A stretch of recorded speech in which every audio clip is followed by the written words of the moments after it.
clicked on this video, it's probably because you want to know how I made this. Well, let me tell you, my drawing process is the representation of my own brain, and that is tangled, convoluted, and messy. But somehow it still works. In this video, I'll be going over my drawing process step by step so you can learn how to achieve these effects. So grab a nice cup of coffee, sit your booty butt down, and let's dive into the most chaotic drawing process that I have ever created.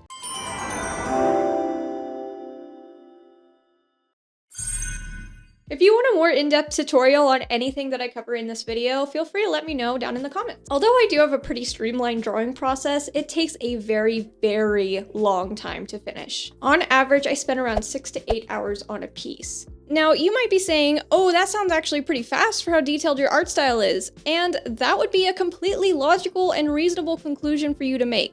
You would also be 100% right, but you may be able to tell at this point that I am not a reasonable or logical person and I demand perfection. Hopefully going through this art process video will help me see what could easily be sped up in my own art process. But enough jabbering, let's get on to the first step, thumbnailing.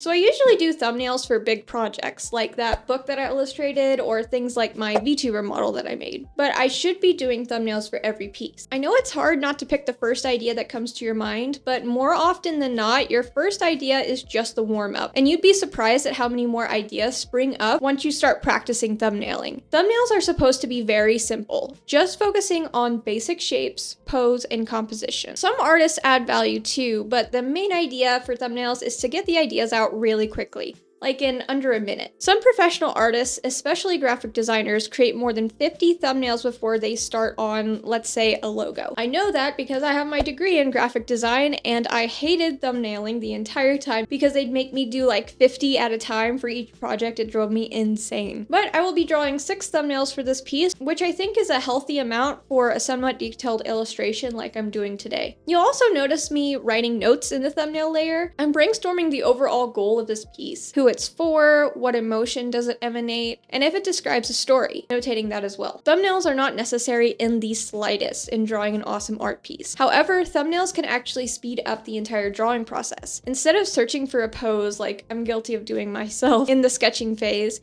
you can get these ideas out through a few scribbles or stick figures instead.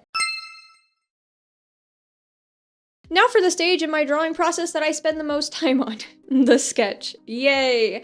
I know for a fact that sketching takes so long because 1, I'm not thumbnailing enough, and 2, I need to work on my gesture drawing and line confidence. It's hard finding the right pose, and getting each line perfect the first time is just impossible for me. I know that's going to take a few more years for me to master, but who knows? You learn a lot faster when you teach it. I finally found a good sketching brush for Clip Studio Paint. It's the Dark TPU mechanical pencil on the Clip Studio Paint store. Now, I only found this after I finished the sketch because I realized I couldn't find the artist of the original sketching brush I used. So I went ahead and tried a new one. Lucky me, because I found a brush way better than what I was previously using. I usually have 2 or 3 sketching layers. Yes, I know I'm crazy, but separating the sketch between the rough lines or the thumbnail, the cleaned up lines, and the background can help if you need to make any last minute changes before you start that line art. I always have my rough lines in blue or red. Finally, I go with purple or green for the background sketch if it has one. I also want to touch on the silhouette sketching, as I've had a ton of questions regarding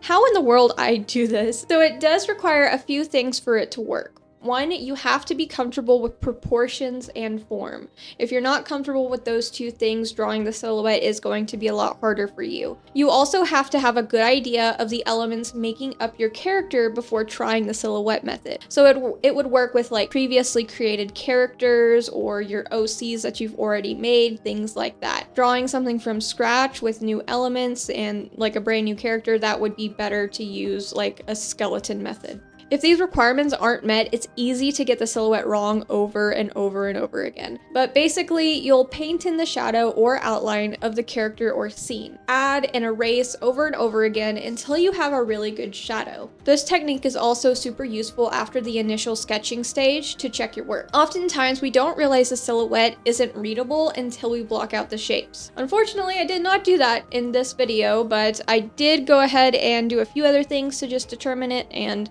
I've got eyeballs. It looks okay. But for me, the line art stage is the most important.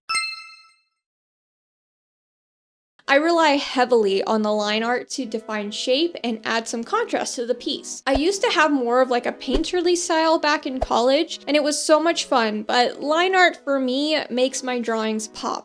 And it's a lot more fun to create. Although I put a lot of care into my line art, it's also a pain in the butt to finish. This is my second longest stage in my drawing process. At first, I used to speed up things by using a non-weighted brush, but it started to become tedious when I did need that line weight variation. Now I have a system. First, I start with thin-ish line weight. Remember folks, I like my line thick and bold. Then I use a thicker line weight for the outline, as well as anything that I want to place an emphasis on or to draw the eye. Line can be a super useful tool to help with drawing the eye to where you want it to look. Sometimes I go a little too hard on the line art. Some things like jewelry or even the background don't need line art because for the jewelry, it's usually too small and the line art makes the jewelry look muddy. And the background because we usually want the focal point to be in the foreground or the midground. Basically, we don't want to complicate things too much so that the eye doesn't have anything to rest on.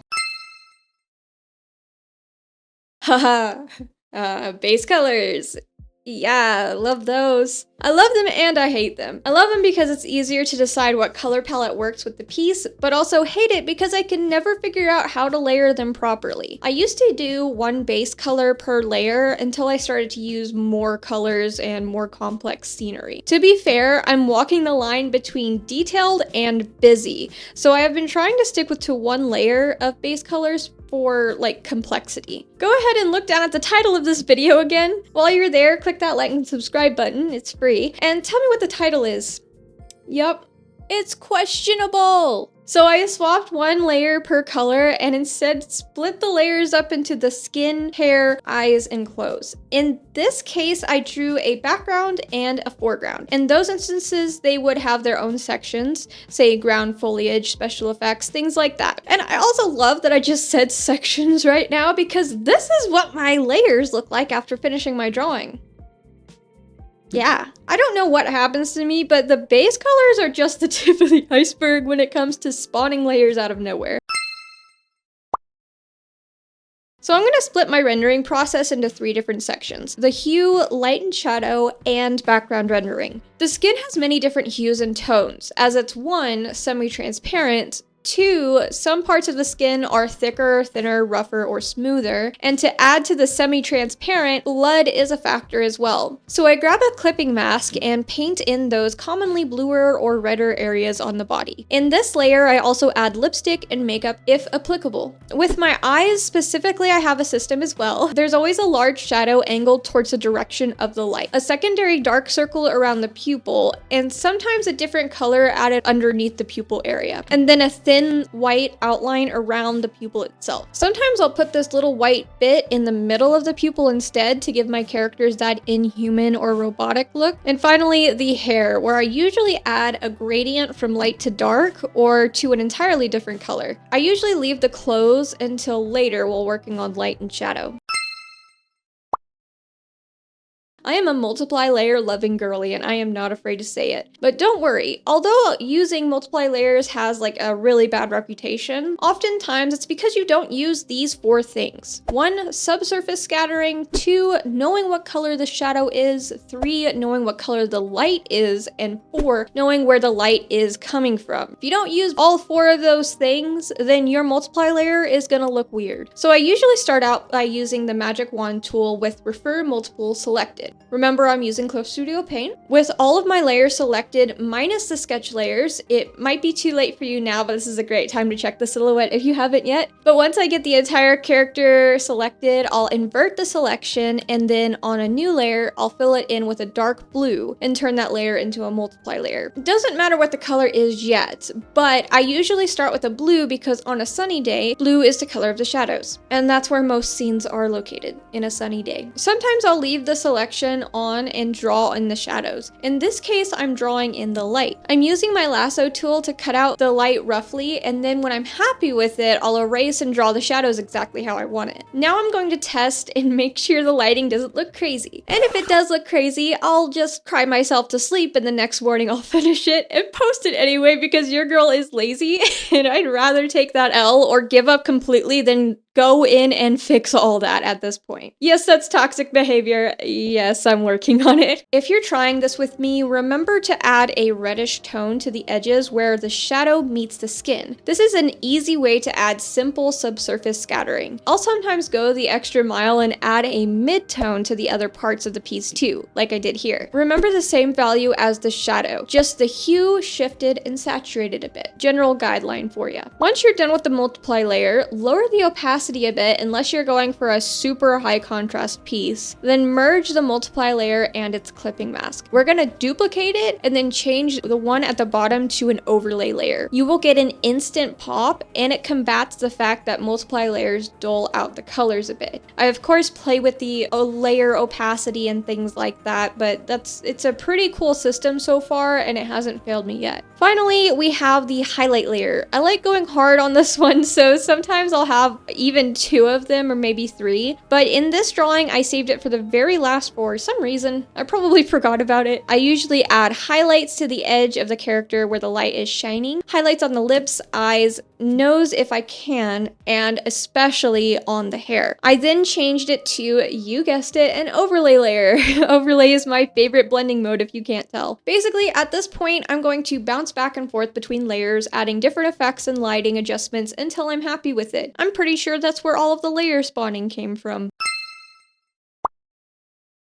Sometimes I do this part at the very beginning, other times I wait until last. Rendering the background for me is something I'm still very much working on, even with this piece where I went with a very intricate background. Actually, as I'm looking at this final piece, I'm seeing my old art style shine through, which doesn't really match the character's cartoonier art style. I'm going to have to do some background studies, coupled with some artists that I like the art style of to, take inspiration from, to mix and match and find the best background style for me. I'll be honest with you, I truly struggled with the background. I redid the grass about 3 times, which definitely lengthened the drawing process, but I had a vision, y'all. A vision!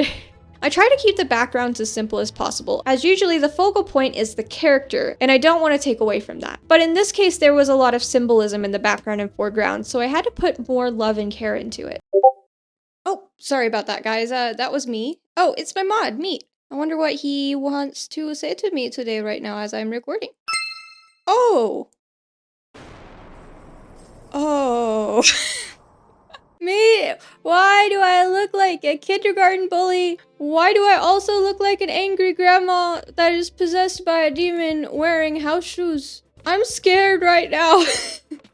I can't believe you see me like this. No, but seriously, guys, he drew this with me, like, while we were on Discord just being goofballs. We were laughing the whole time. He wanted me to roast it for a video for months now, and so I'm finally doing it. So feel free to roast him down in the comments. Be brutal.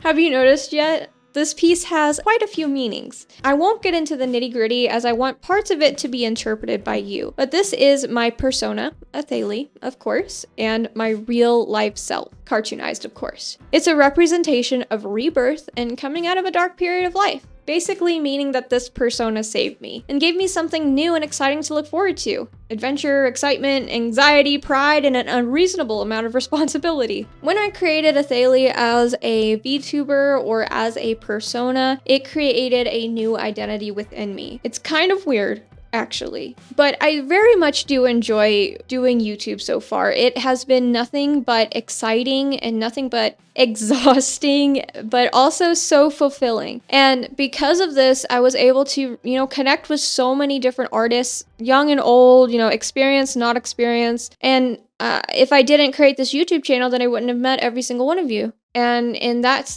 sense, that's why I wanted to draw this painting, because I wanted to illustrate how I felt about this new job, new community, new sense of purpose, things like that. Because if y'all don't know, I want to do some pretty darn big things with this channel. I want to, do fundraisers, events, streams, giveaways, community events, things like that. I don't know, it's just some things that are just in my mind. I just know that I want to help improve the world somehow through my art and through gathering people together. I don't know what it's going to be yet. Nothing is set in stone, but that is my goal, and that's been my goal since I was a child. So anyway, enough rambling on. This drawing process of mine could change any day, as it should. I hope there are some parts and pieces that resonated with you for your own drawing process, and don't forget to hit that like and subscribe button. We can't get to 100,000 subscribers without your help. See you in the next one. Love you.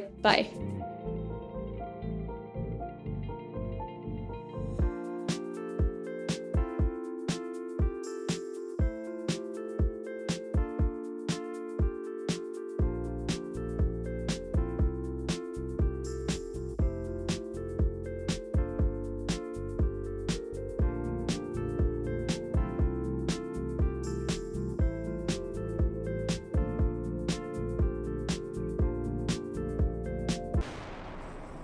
Oh.